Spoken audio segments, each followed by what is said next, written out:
Many years ago, when the people of Israel were a great nation ruled by King Saul, they fought a long and bitter war against their ancient enemies, the Philistines. In those days, soldiers used swords and spears and bows and arrows, and they wore heavy armor and carried shields to protect themselves in battle, so that only the biggest and strongest men were taken into the army.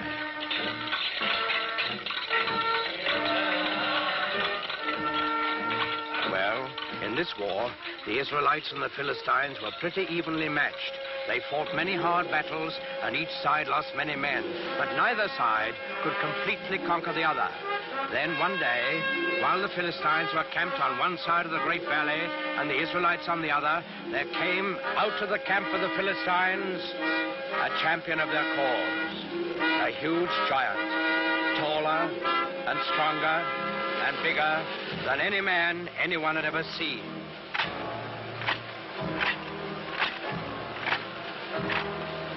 He wore very heavy armor, and his face was fierce and cruel, so fierce and cruel that it would strike fear into the hearts of the bravest.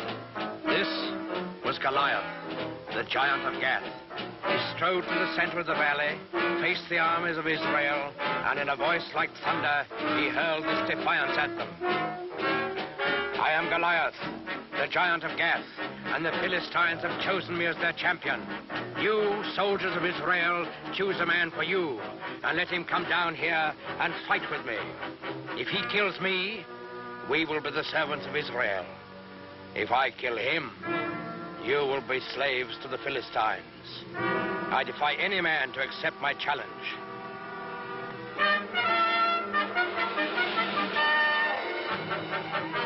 When the men of Israel saw Goliath and heard his defiant challenge, they were afraid, for they had no one to match his size and strength. Not one among them dared go down and do battle with the giants. Not, that is, until the shepherd boy David heard Goliath's challenge. Now, David was just a boy. He knew nothing about swords and spears and fighting wars. But he was a thoughtful boy, too, and a good boy, because he believed in God and trusted in him. So, when he heard Goliath defying King Saul's army, he turned to his brothers and said, "In defying the army of Israel, Goliath defies God. Is there no one here to go out and do battle against the enemy of the Lord?" David's brothers were first surprised and then angry at him. "Go back to your flocks and leave wars to fighting men." But David wouldn't be put off. "I will do it," he said. "Send word to King Saul. Tell him that I will go down into the valley and do battle with Goliath the giant." When the king saw how determined David was, he gave him his blessing and offered him his own royal armor and sword. But David wouldn't take them. He wasn't a soldier. Instead, he went to a nearby stream and selected 5 smooth stones. He put these in his shepherd's bag. He took his stick in his left hand, and in his right hand he held a slingshot. That's all. With both armies looking on, excited and expectant, David went down into the valley to meet Goliath. They met in the middle of the valley. David looking up at the giant, confident and unafraid, and Goliath looking down on the unarmed boy with eyes full of hatred. Suddenly, the giant Philistine roared in a terrible fury. "I have defied all the armies of Israel to give me a man to fight, and they have sent a boy against me. What? Am I a dog that you come against me with a stick?" David answered him calmly. "I come against you in the name of the Lord of hosts, the God of the armies of Israel, whom you have defied. Your sword and your spear and your shield will not save you, Goliath, for this day you shall learn that the Lord fights on the side of right." Goliath let out an angry snarl. So be it. Defend yourself, boy. Goliath the giant rushed forward to make quick work of the boy champion of the Israelites. David stood his ground. He reached into his shepherd's bag, took out one stone. He fixed it in his slingshot, and he let it fly.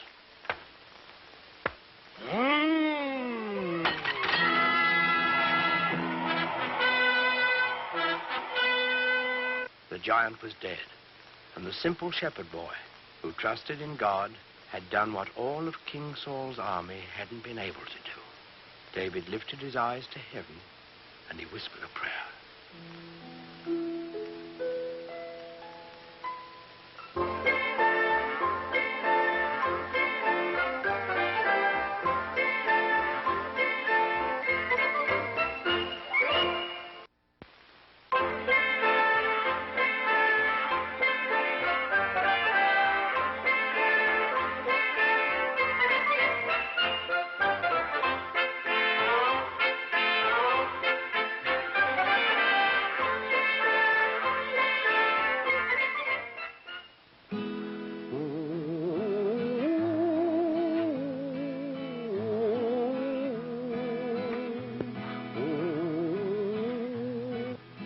Mighty Paul Bunyan, he lived long ago.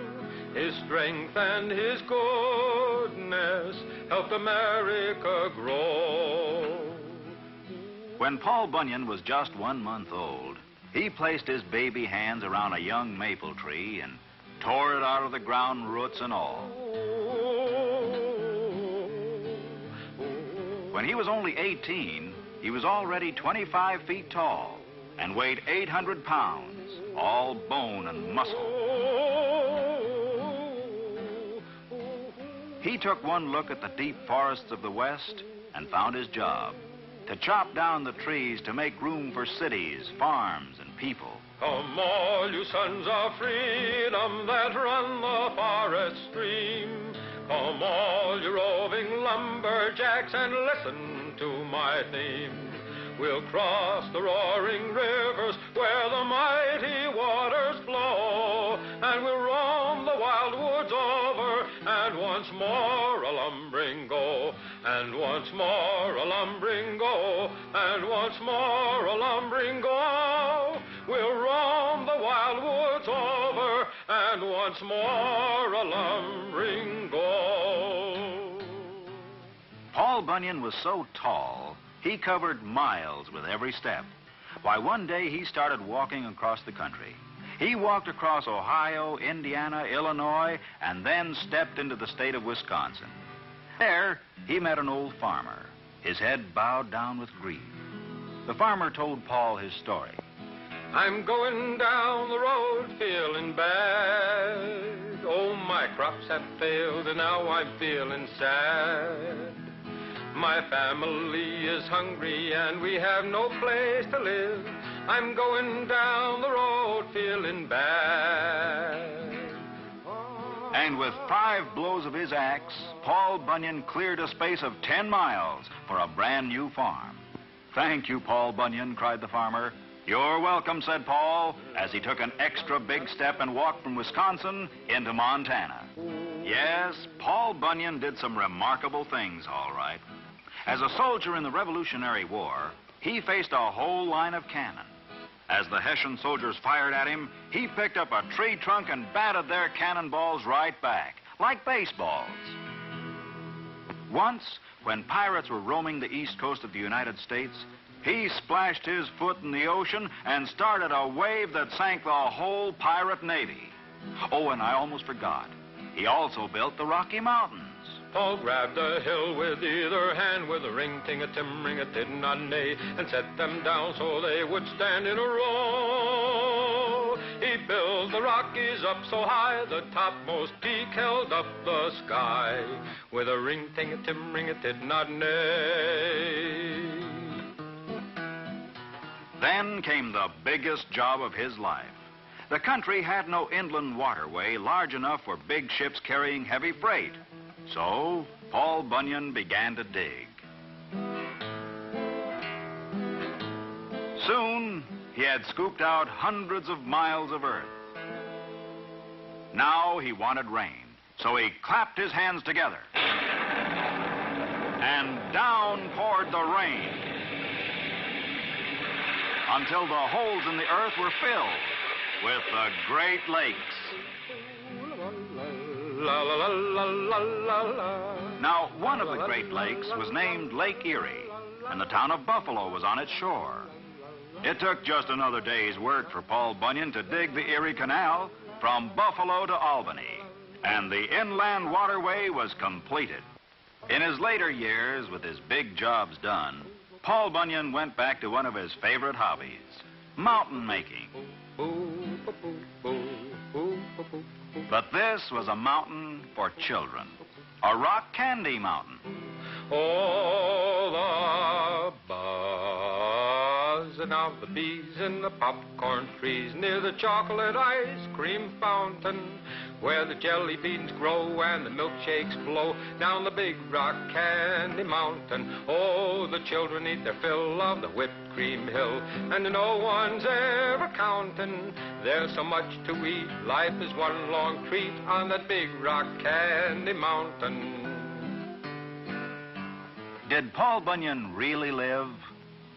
Well, nobody knows for sure. Oh, mighty Paul Bunyan, he lived long ago. His strength and his goodness helped America grow.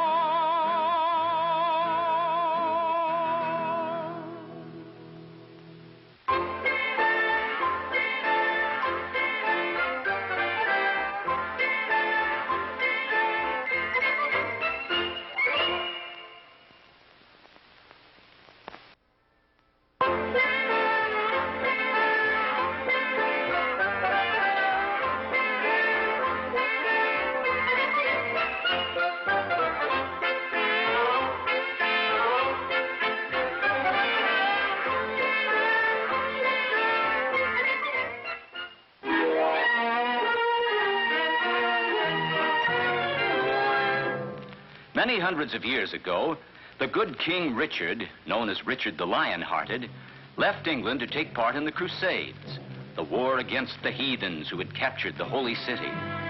In his absence, he placed his brother John on the throne. As soon as he was king, John turned on the good nobles of the kingdom, stole their goods, and drove them out of England. Among these nobles were the old Earl of Huntingdon and his son, Robin. Father, I've come to say goodbye. Robin, where are you going? To Sherwood Forest. King John has declared me an outlaw, and an outlaw I will be. In Sherwood Forest, Robin Hood banded together with other young men like himself, banished by the wicked king. Men like Will Scarlet. Outlaws we are, Will Scarlet, but outlaws such as never were before and never will be. Just how do you mean, Robin Hood? I mean this, Will. No, let me show you. Do you see those two fat men coming down the road? I see them. Couple of merchants, rogues and wealthy. And do you see that old woman in rags, weeping in sheer hunger? I see her, too. Well, watch, and keep a hand to your arrow in case I need help. And so, quickly, they became known far and wide. Robin Hood and his merry men of Sherwood Forest, taking from the evil to give to the poor, defenders of the weak and oppressed, the one hope of England's people. Sometime later, Robin set off by himself in the forest.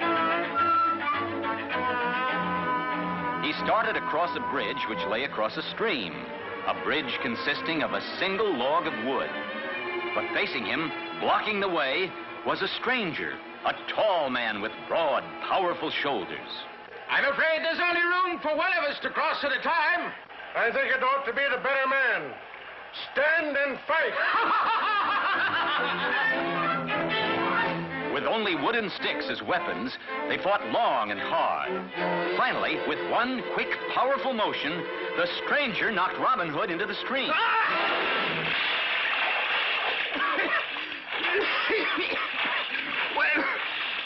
on, fellow. What do they call you? John Little is my name. John Little? Well, I'll call you Little John. And I want you to join my band as my next in command. And now the band of merry men was complete. And just in time, for King John had posted a reward of 10,000 pounds for the capture of Robin Hood. And none was trying harder to win that reward than the Sheriff of Nottingham. Robin, I have news. The Sheriff of Nottingham is staging an archery contest with a golden arrow as the prize. A golden arrow? What a prize. His purpose in holding the contest is to lure you there. That may be, but I shall go anyway. In disguise.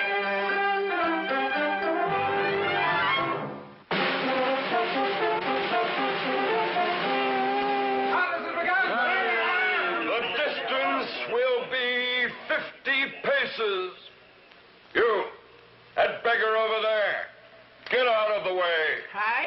Why, I'm one of the marksmen, sir. You? A marksman? That's rich.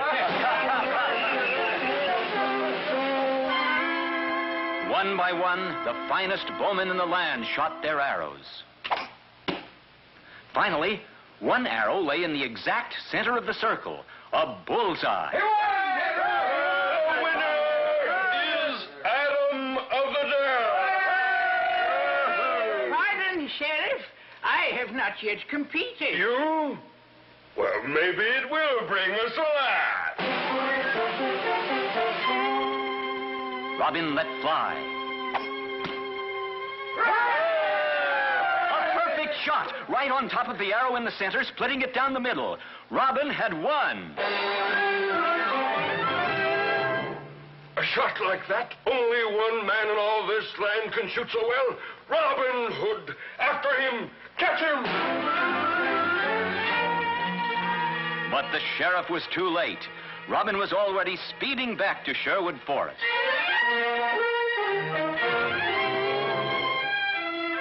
As Robin entered the forest, a knight appeared and challenged him. In the midst of their battle, the knight suddenly put down his sword. Enough. Enough. I didn't recognize you. What? Why, it's your majesty. King Richard the Lion-Hearted, back from the crusade. Robin Hood, your exile is over. You and your men, come back to your homes. But Robin Hood and his men declined the king's offer. They preferred to remain in Sherwood Forest together, living their adventurous lives, taking from evil men to give to the poor.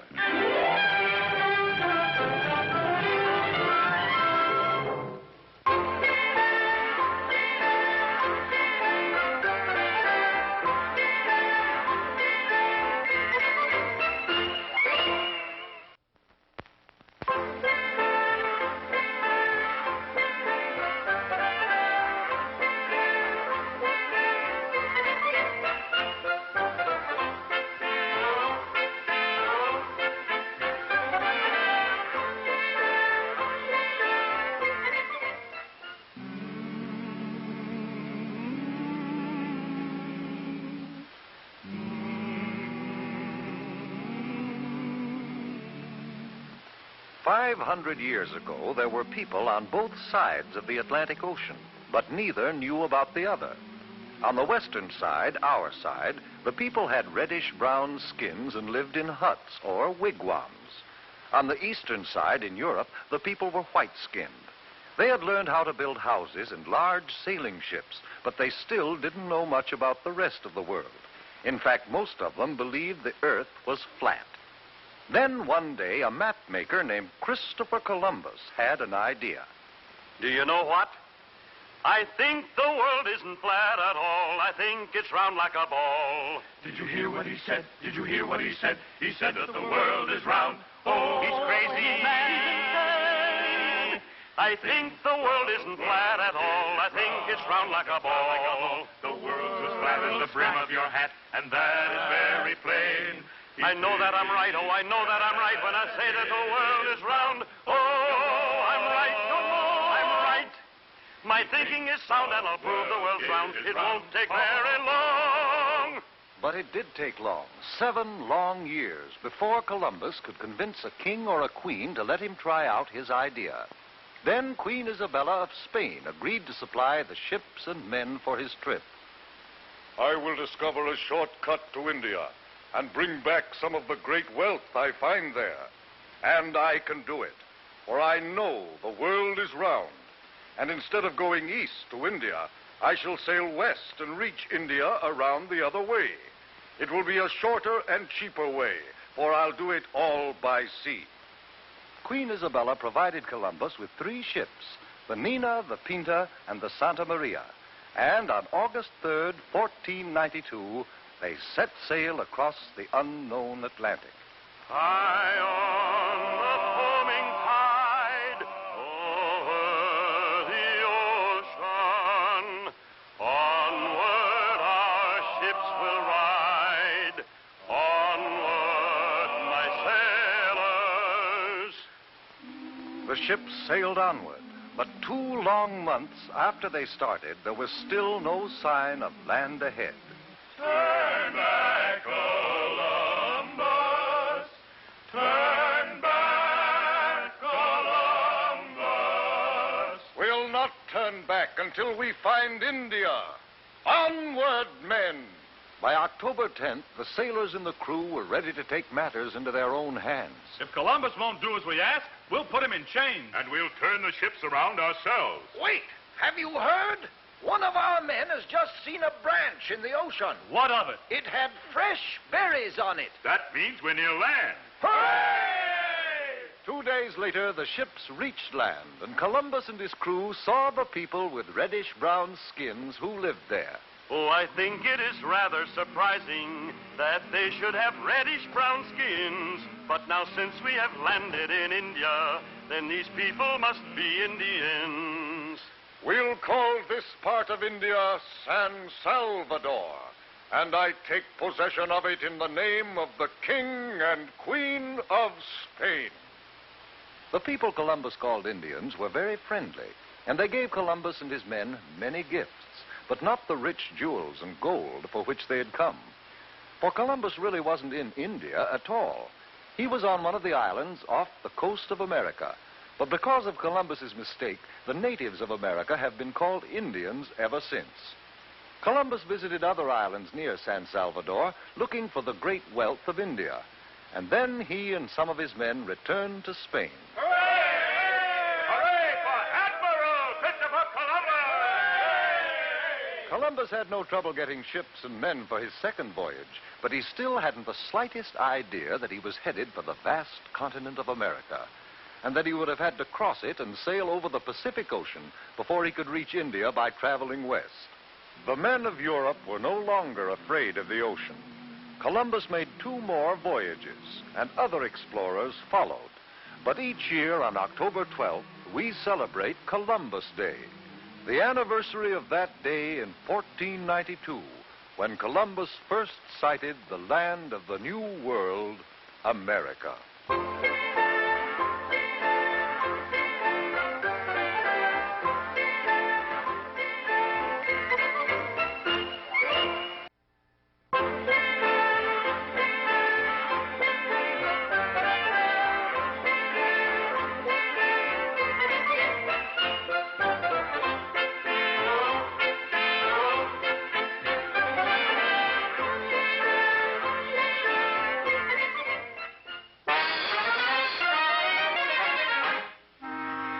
Along the banks of the Mississippi River, there once lived a boy named Tom Sawyer, who caused his Aunt Polly more trouble than a barrel of catfish. Tom Sawyer, you broke Judge Thatcher's window today. That toe's not sore, Tom. Get up and go to school. Tom Sawyer, stop where you are or I'll box your ears. Tom? You call me Aunt Polly? You broke the cookie jar. Truth was, Tom's mind was on other things, which he soon told to Bill Harper. Bill, meet me tonight down at the riverfront. What do you aim to do, Tom? I'm not Tom anymore. I'm the Black Avenger of the Spanish Main. You'll be the terror of the seas. We're bold, brave river pirates, starting tonight at midnight.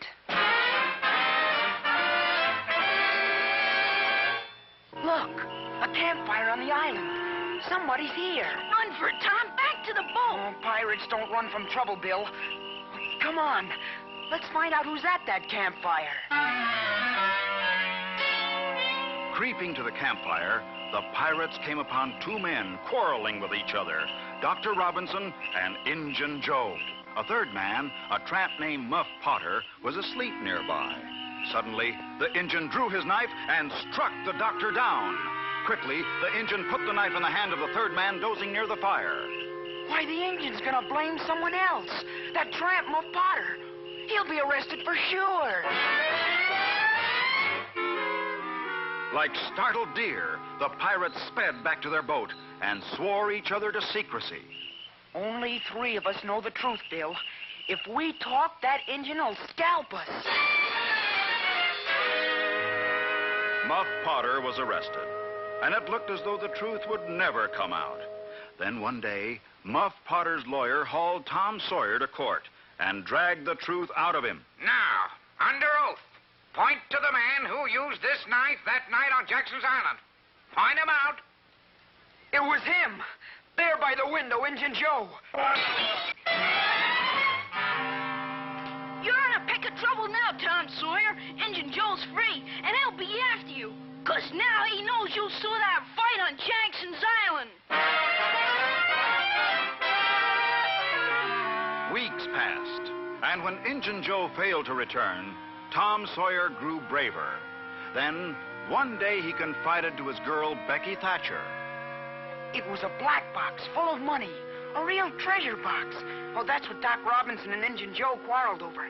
I heard them, so I know, Becky. Where's the treasure buried? There's an old barn on Jackson's Island. Must be buried in there. Let me go with you. Nope. Girls' bad luck on treasure hunts. You're just scared. I'm not. I'm hunting for that treasure tonight with Bill Harper. Ready, Terror? Ready, Black Avenger. Start digging in that corner, where the floorboard's loose. Treasure might be there. I'll stand guard. No sooner had Bill started digging than he struck something hard.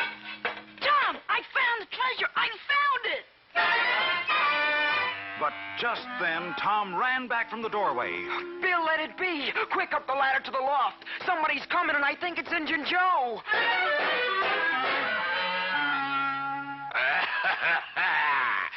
Somebody tries to steal money. I feel it. Carefully, Tom spliced their pants and shirts together, then tied one end to a beam. Soon, they lowered themselves to the floor. Leg it for the river now, Tom. Wait a minute. Injun Joe must have headed for the cave on the other side of the island. He's gonna rebury the treasure there. Let's go after him. Not me. I'm going home. Not long after, a ferry boat took a picnic crowd to Jackson's Island, and Tom invited Becky Thatcher along. Do you really think Injun Joe hid the treasure in the cave, Tom? Well, I'm not sure, but it would be a good place. Why don't we explore it right now? Suddenly, Tom tripped over something, fell to his knees. Becky, look where I tripped over, the treasure. That's wonderful. Now let's go back. Wait, I can't see the entrance to the cave anymore. Becky, we're lost. Grimly, Tom and Becky wandered underground.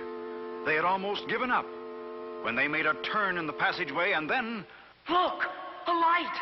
There's the entrance. We're safe. Later on, Tom told the townspeople about the cave. They were sure Injun Joe would return to get his treasure, so they set up a guard and waited. One day, he returned and was caught. I give up. I go peaceful. Tom had helped catch Injun Joe, so he was a hero. And he had his share of the treasure, too. But all the money in the world couldn't keep him out of trouble, nor keep him from having more adventures.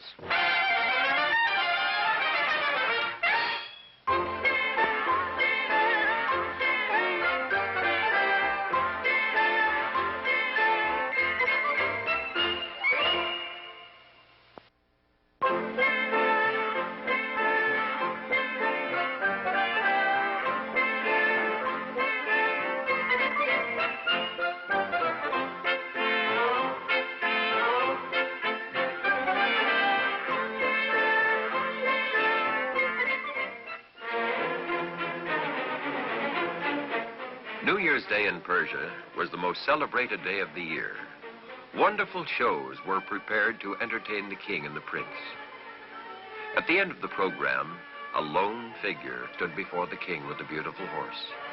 Your Majesty, I beg thee, look upon this wondrous animal. It is not real, but an ingenious machine that will carry me anywhere I wish, just by turning a peg. Well, if true, it is indeed a wonderful animal. What is the price? It is not for sale, sire, but I would exchange it for a portion of your kingdom. Well, for such a trade, I must know more about this horse.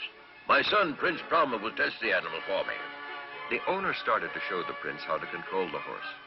But before he could tell him all, Prince Brahma turned the peg, and away he flew. He doesn't know how to bring it back. It's a trick to kidnap the prince. Throw this man in jail until my son returns. As the horse's owner was taken away, the king scanned the skies for the flying prince, but he was out of sight. High above the clouds flew the enchanted horse with the frightened prince. He traveled hundreds of miles, but he couldn't control the animal. He twisted the peg, but the horse continued to fly upward and onward. At last he found a small knob behind the animal's ear. He gave it a turn, and the enchanted horse started to descend. As he came closer to earth, the prince saw he was in a strange kingdom. I will be in danger if I'm found, but I can't control the horse. The amazing animal carried Prince Brahma toward a palace courtyard. After I land, I'll turn the peg, and maybe it will fly away again, perhaps right back to my own country. So intent was the prince on the controls that he didn't watch the archway through which the horse flew. He was knocked off the horse into a courtyard.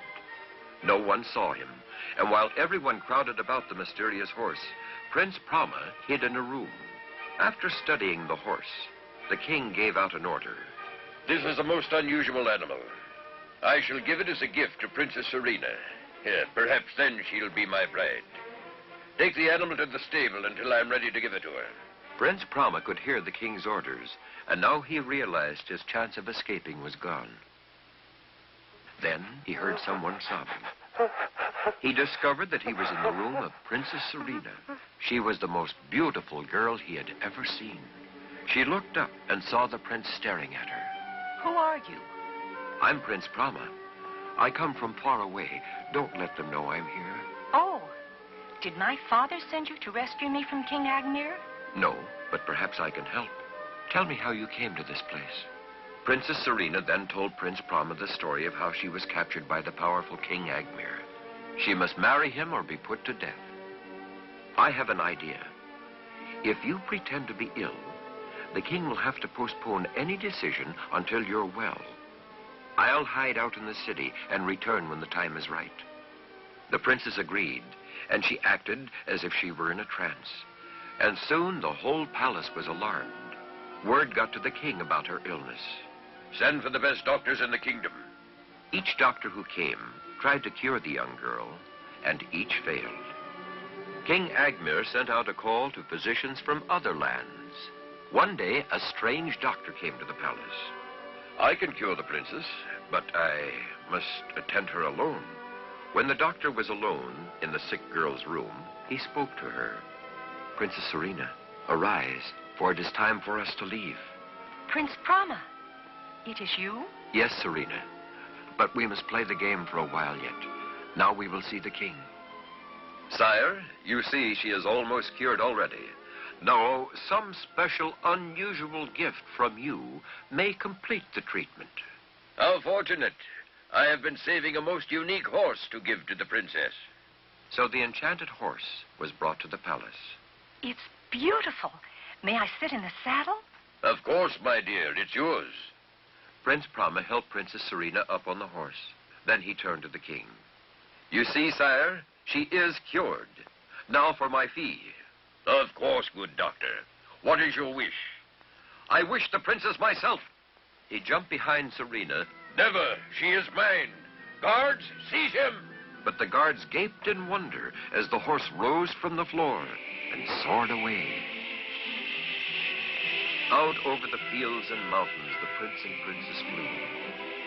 After many hours, Prince Brahma looked below and saw the palace of his father.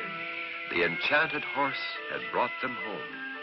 The king was delighted to see his lost son and welcomed the princess. Prince Brahma told his father that Serena had consented to be his bride. The happy king released the owner of the horse and granted him a part of the kingdom in exchange for the animal. Later, when Prince Brahma and Princess Serena were married, the king gave them the mechanical animal as a wedding gift. The young people rode away to have many more wonderful adventures with the enchanted horse.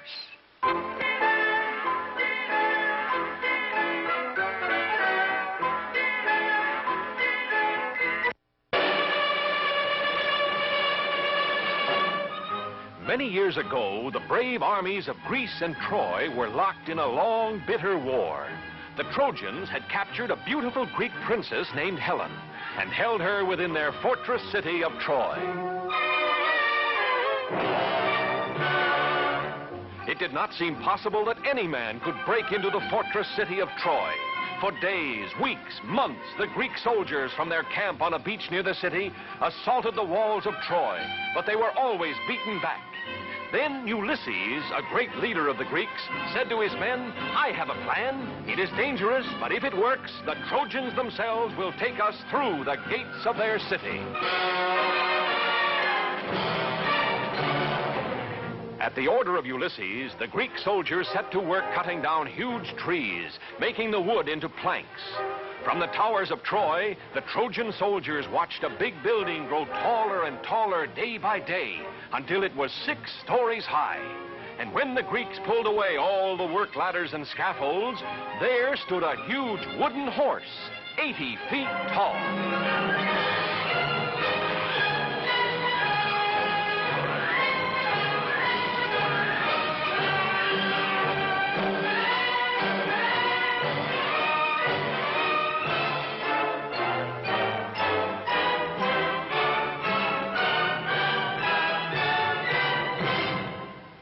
Along the towering walls of Troy, the soldiers and the people gathered to look out across the plain at the great wooden horse. They wondered what it was for, what it meant. The Trojans did not know that Ulysses and 5 Greek soldiers lay hidden in a dark, secret passage inside the wooden horse.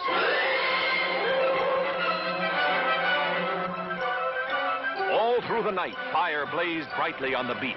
The Greeks were burning their tents just as if they were giving up their camp and sailing back home. When morning came, not a Greek ship or soldier remained, but where they had camped stood the great Trojan horse.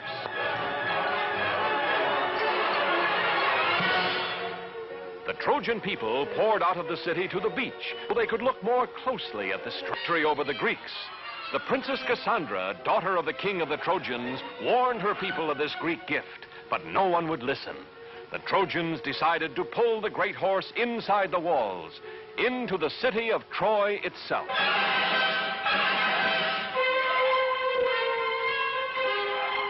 The Trojans tied thick ropes around the legs of the huge wooden horse.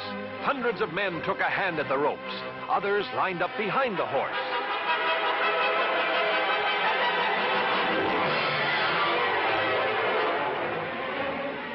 Whooping and hollering, laughing at the Greeks who had never been able to scale the towering walls of Troy, the Trojans tugged and pushed and pulled the huge wooden horse slowly from the beach, over the plains, and through the gates of Troy.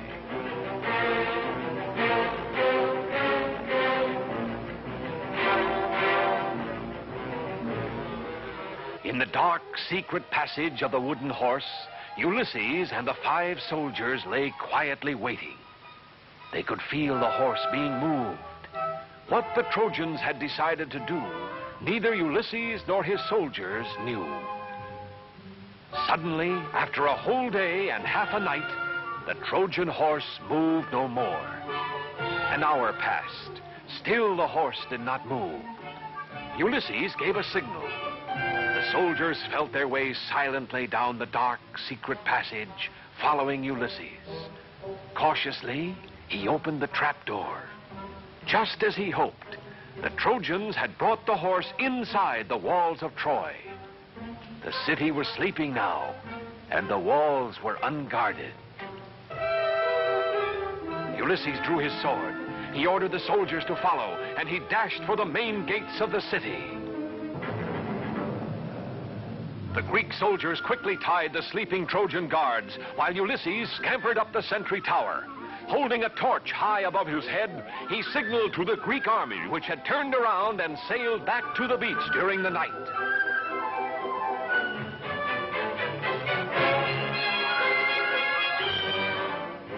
And even as Ulysses and his men opened the gates of Troy, the Greek army was marching across the plain. Caught completely by surprise, the Trojans were easily defeated by the Greek soldiers, who found their beautiful princess and took her back safely to Greece. And brave Ulysses was named the greatest of the Greek heroes.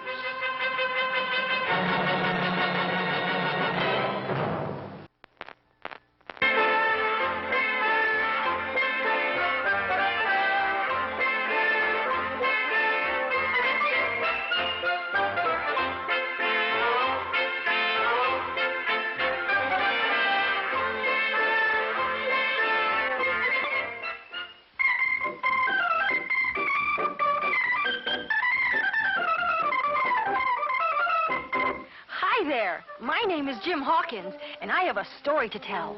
A story of adventure. It all began with a map. This map showed the location of an island and buried treasure. Men were setting off on a ship to find the treasure, and I was to go along as cabin boy. An old sailor with a wooden leg got together a crew. He was our cook, and gee, I liked him right off. But what a funny name. I'll never forget it. Long John Silver. We worked all one night getting the ship ready to sail. The whole crew worked and worked and worked. Then just before dawn, we were ready to sail. We were on our way to Treasure Island. Once at sea, we all had a fine time. Long John Silver especially was lots of fun. Golly, he used to sit and tell me stories by the hour. Parrot sat on his shoulder and screamed,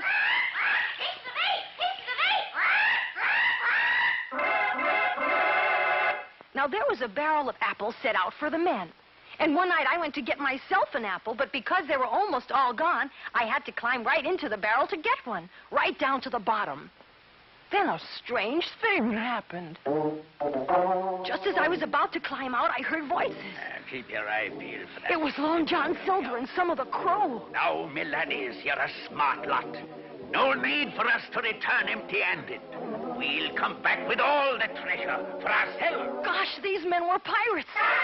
But I knew their secret if only they didn't discover me. See here, mateys, have an apple. But just as Long John was reaching into the barrel... Land ho! That's it, lads. Treasure Island.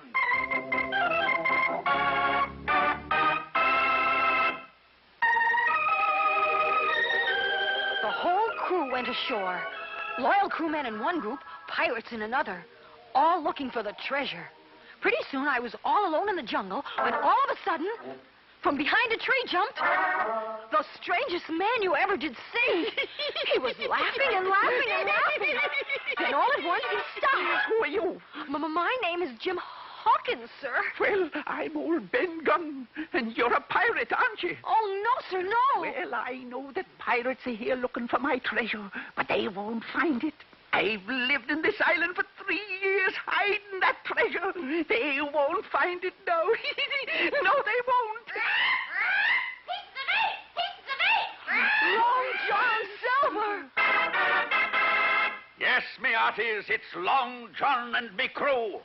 And now, Ben Gunn, take us to that treasure.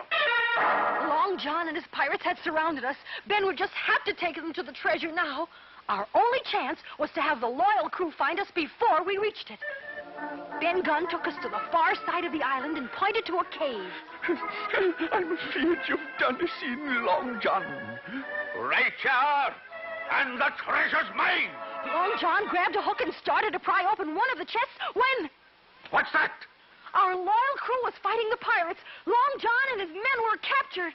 The treasure was safe. Our men tied up Long John and his pirates and then loaded the treasure aboard our ship. Diamonds and pearls and silver and gold and every treasure you could think of. So much that we just couldn't carry it all. So today, if you should happen across an island and find a cave, you too might find buried treasure, 'cause that's treasure